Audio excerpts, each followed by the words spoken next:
प्रारब्ध पहले रचा, पीछे रचा शरीर। तुलसी चिंता क्यों करे, भज ले श्री रघुबीर।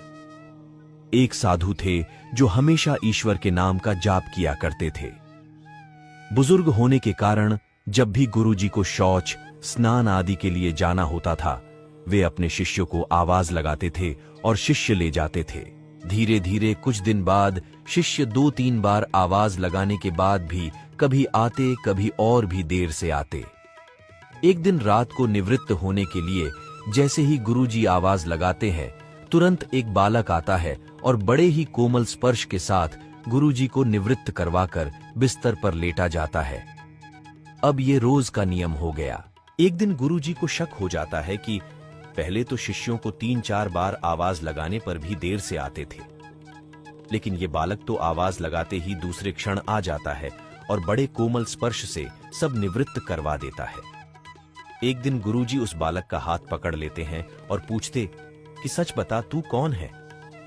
मेरे शिष्य तो ऐसे नहीं हैं। बालक के रूप में ईश्वर ने साधु को अपना वास्तविक रूप दिखाया। साधु रोते हुए कहते हैं, हे प्रभु, आप स्वयं मेरे निवृत्ति के कार्य कर रहे हैं।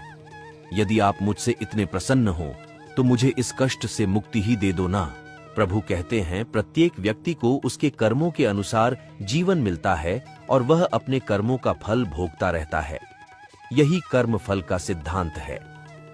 प्रारब्ध का अर्थ ही है कि पूर्व जन्म अथवा पूर्व काल में किए हुए अच्छे और बुरे कर्म जिसका वर्तमान में फल भोगा जा रहा हो। साधु कहते हैं कि क्या मेरे प्रारब्ध आपकी कृपा से भी बड़े हैं? क्या आपकी कृपा मेरे प्रारब्ध नहीं काट सकती है? ईश्वर कहते हैं, प्रारब्ध 3 तरह के होते हैं। मंद प्रारब्ध मेरा नाम जपने से कट जाते हैं। तीव्र प्रारब्ध किसी सच्चे संत का संग करके श्रद्धा और विश्वास से मेरा नाम जपने पर कट जाते हैं, किंतु तीव्रतम प्रारब्ध भुगतने ही पड़ते हैं। प्रभु कहते हैं कि मेरी कृपा सर्वोपरि है। ये अवश्य आपके प्रारब्ध काट सकती है, लेकिन फिर अगले जन्म में आपको ये प्रारब्ध भुगतने फिर से आना होगा। यही कर्म नियम है।